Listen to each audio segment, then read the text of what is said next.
क्या तुम क्रिएटिन जैसा सप्लीमेंट लेने से गंजे हो सकते हो? क्या तुम्हारी किडनी फेल हो सकती है? आज की वीडियो में इन मिथ्स को क्लियर करते हैं। पहला मिथ है कि तुम क्रिएटिन जब लोगे तो तुम गंजे हो जाओगे।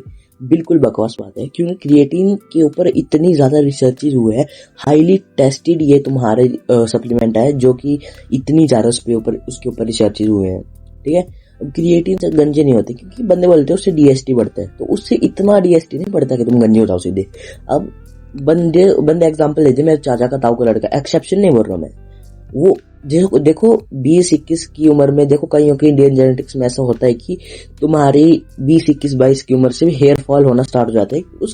उसका एक और रीजन हो सकता है तुम्हारी डाइट। लेकिन इतना बड़ा जो मिथ फैला था ना थोड़े साल पहले कि क्रिएटिन से गंजे हो जाते हैं, वापिस इसी वजह से आता है कि बंदा क्रिएटिन लेने से ही गंजा हुआ है, लेकिन वो नहीं हुआ है, वो अपनी डाइट की वजह से गंजा हुआ है। वो प्रोटीन नहीं लेता। प्रोटीन देखो, सबसे पहले जब प्रोटीन की बात आती है, मेंटल हेल्थ और वगैरह को छोड़ो, तुम हाइट को भी छोड़ो, बालों और नाखूनों को तुम्हारा प्रोटीन सबसे ज्यादा लगता है। अगर तुम वो ही नहीं कंज्यूम करोगे, तुम कैसे एक्सपेक्ट करोगे तुम्हारे बाल बहुत ज्यादा अच्छे रहेंगे? प्रोटीन अगर तुम अच्छा नहीं ले रहे हो और क्रिएटिन तुम धड़ल्ले भरा बहुत ज्यादा ले रहे हो, तो तुम्हारे बाल तो वैसे भी जाने ही है। मतलब तुम्हारे बालों की क्वालिटी खराब होनी है। दूसरा मिथ है कि उससे किडनी खराब होती है। अब ये मिथ आया कहां से?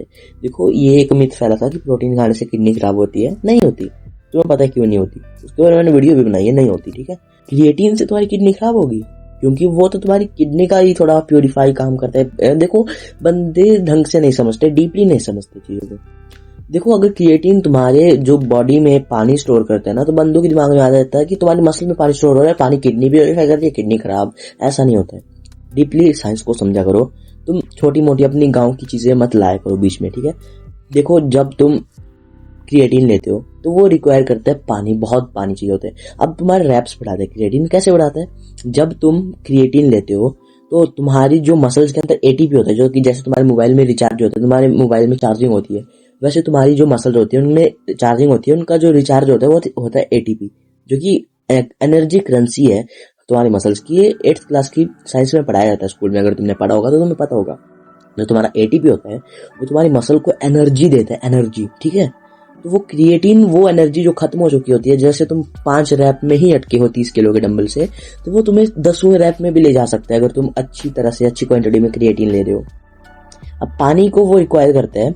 देखो, जब तुम पानी पीते हो ना, तो वो तुम्हारे मसल में स्टोर करते आएगा, तो वो तुम्हारे रैप्स को बढ़ाएगा। और क्योंकि ऐसे अगर तुम पानी पीते हो तो वो प्योरीफाई हो जाता है, वो तुम्हारी बॉडी में मसल्स में नहीं लगता बेसिकली। जब तुम वो ही पानी क्रिएटिन के साथ पीते हो तो वो तुम्हारी बॉडी को उसके वही बेनिफिट्स होंगे जो कि होते हैं, लेकिन थोड़ा वो तुम्हारी बॉडी में स्टोर हो जाएगा, मसल में स्टोर हो जाएगा। इसकी वजह से तुम्हारी बॉडी बड़ी दिखती है बेसिकली।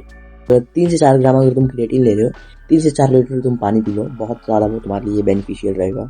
नहीं पीते हो, तुम्हारी किडनी पे लोड आता है, मैं मानता हूँ आता है तुम्हारी किडनी पे लोड, लेकिन वो इतना ही लोड होता है जितना तुम्हारी बॉडी पानी प्योरीफाई करने में लेती है, उतना लोड, जो कि तुम 1-2 दिन तक ही ले सकते हो। अगर तुम ऐसा करो, क्रिएटिन दब के खा रहे हो और 2 गिलास पानी पी रहे हो ना, उसके रिजल्ट्स मिलेंगे। हो सकता है तुम्हारी किडनी में डैमेज आ जाए, लेकिन वो नहीं आएगा बेसिकली। लेकिन तुम्हें पानी पीना ही है, तो इसको कोई बेनिफिट नहीं है, पैसे बर्बाद है तुम्हारे। यही था इस वीडियो में। तब तक के लिए पत्रोड़े खाओ, पीस आउट।